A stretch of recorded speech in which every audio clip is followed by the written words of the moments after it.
Christ Triumphant, October 5th, Daily Devotional by Ellen G. White. Witness of the guards at the tomb. And for fear of him, the keepers did shake, and became as dead men. Matthew 28, verse 4. But where were the Roman guards? They had been enabled to view the mighty angel who sang the song of triumph at the birth of Christ. The angels now sang the song of redeeming love. When the heavenly train was hidden from their sight, they arose to their feet and made their way as quickly as their tottering limbs would carry them to the gate of the garden. As they came up, staggering like blind or drunken men, their faces pale as the dead, they told those they met of the wonderful scenes they had witnessed.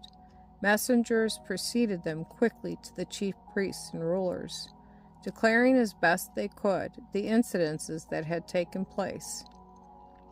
The guards were making their way first to Pilate, but the priests and rulers sent word for them to be brought into their presence. The hardened soldiers presented a strange appearance as they bore testimony both to the resurrection of Christ and also the multitude whom he had brought forth with him as the one who holds life-giving power. They had not time to think or speak anything but the truth. They thought their story would at once commend itself to the supposedly righteous men who had employed them, but the rulers were not pleased by the report.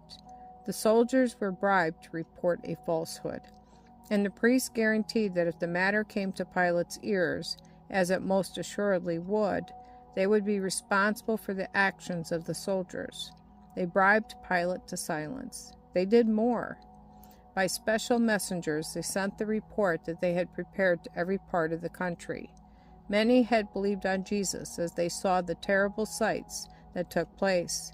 They remembered the voice that was heard at the foot of the cross, amid the noise and confusion. When the centurion and they that were with him, watching Jesus, saw the earthquake and those things that were done, they feared greatly, saying, "Truly, this was the Son of God." Matthew chapter 27, verse 54. All eyes were turned to the place from whence came the voice. Who had spoken? It was the centurion and the Roman soldiers, heathen and idolaters.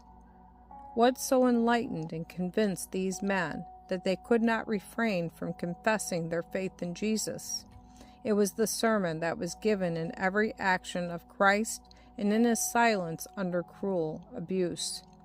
In that lacerated, bruised, broken body hanging on the cross, the centurion recognized the form of the Son of God.